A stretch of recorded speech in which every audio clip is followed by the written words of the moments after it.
নামাজে একটা কথা না থাকলে বিপদে পড়ে যেতাম আমরা। কি কথা? সেটা হচ্ছে সামি আল্লাহু লিমান হামিদা। আমরা 24 ঘন্টায় 2 মিনিট কখনো সিজদা দিতে পারছি? সুন্নত, নফল, তাহাজ্জুদ যে নামাজি পড়েন 7 তাসবির নিচে রুকু সিজদার থেকে উঠবেন না। এই একটা আমল করেন, আপনার নামাজ 60% সুন্দর হয়ে যাবে। আমি আপনাদের কাছে একজনের কাছে বলবো, নিজে নিজে মনে সাক্ষ্য দিবেন, হাত তুলায় লজ্জা দিব না। আমরা 24 ঘন্টায় 2 মিনিট কখনো সিজদা দিতে পারছি? 7 দিনে 2 মিনিটের একটা সিজদা দিছি। 1 মাসে 2 মিনিট, ঘড়ি ধরেন 2 মিনিট মানে কতখানি? 120 সেকেন্ড, হয় না?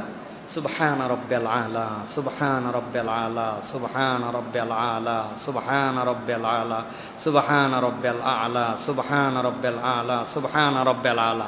9 সেকেন্ড। আরো 111 সেকেন্ড আছে।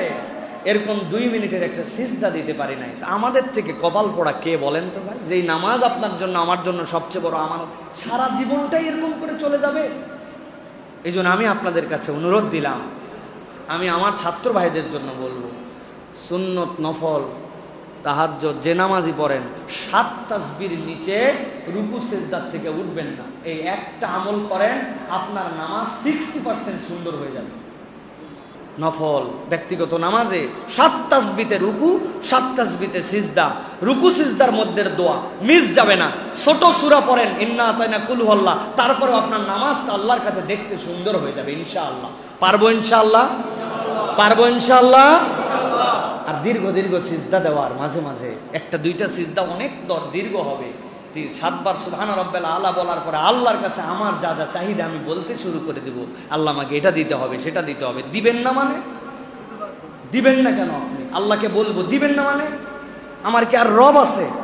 এক ফকির আমার বাড়িতে আসছিল, মেয়ে বলছে 100 টাকার নোট খুচরা নাই, খালাম্মা পরের দিন আছেন। আমার ছোট্ট মেয়ে খালাম্মা বলে তারে বিদায় করছে। কিন্তু আল্লাহ, তোমার কাছে তো আল্লাহ, আমার আর যাওয়ার জায়গা না, আমি ঠেকে গেছি। আল্লাহ তুমি না দিলে আমি যাবো কোথায়? দিবে না মানে? আমার রব আরেকজন থাকলে না দিত, তার কাছে যাইতাম। তুমি ছাড়া রব নাই, দেওয়া লাগবে। বান্দা আল্লাহর কাছে দাবির মতো দাবি করতে পারে, আল্লাহকে না দিয়া পারে? যেই রব না ডাকলে অখুশি হয়, যেই রব শেষ রাত্রে নিজে আসমানে নেমে এসে বলে আলা আমিন মুস্তাগফিরিন, তোমাদের মধ্যে কেউ কারো কি দোষ নাই যে আমার কাছে একটু ক্ষমা চাবে? কারো কি একটু রিজিকের ঝামেলা নাই যে আমার কাছে একটু বলবে আমার রিজিকের পেরেশানি দূর করে দেন? আল্লাহ বলে বান্দা বল, আর বান্দা বলতে চায় না। বান্দা টপ টপ করে সিজদা দেয়, টপ টপ করে উঠে যায়। প্রিয় ভাইয়েরা, এই জন্য আমাদেরকে এই প্র্যাকটিসটা করতে হবে। আর আল্লাহ আপনার আমার প্রতি বিশেষ দয়া করছে। নামাজে একটা কথা না থাকলে বিপদে পড়ে যেতাম আমরা। কি কথা? সেটা হচ্ছে সামি আল্লাহু লিমান হামিদা। এই কথা না থাকলে আমরা বিপদে পড়ে যেতাম। প্রিয় ভাইয়েরা, বান্দা আল্লাহর কাছে দাঁড়ায়া সানা পড়ছে আল্লাহু আকবার বলার পরে, সানা পড়ার জায়গায় কি পড়ছে সে? সুবহানাকা আল্লাহুম্মা বিহামদিকা ওয়া তাবারাকা ইসমুকা ওয়া তাআলা জাদ্দুকা। পড়ি নাই ভাই আমরা? চেষ্টা করার পরেও ঠিক হয় না। করছে, শুদ্ধ করা উচিত, তাও পারে নাই হয়তো। সূরা ফাতিহা অনেক চেষ্টা করছে, আলহামদু হয় না ওরটা।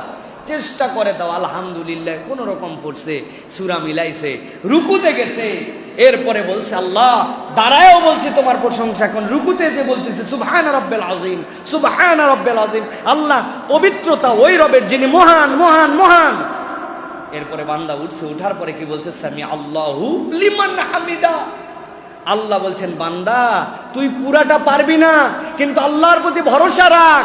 যেই বান্দা তার রবের প্রশংসা করেছে, এইগুলো একটাও ব্যর্থ হয় নাই, আল্লাহ সবগুলা তোর শুনছেন। সুবহানাল্লাহ। এইটাই সাক্ষ্য দেয় আল্লাহ আপনার নামাজকে একটুকু বাদ দেন আল্লাহ কবুল করার জন্য। এটা আল্লাহর পক্ষ থেকে আপনার জন্য উত্তর। ভেবে দেখেছেন কত বড় কথা?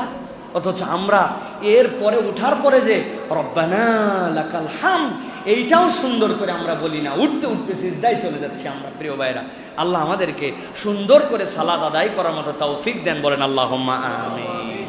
হাযা মা ইনদি ওয়াল ইলমু ইনদাল্লাহ।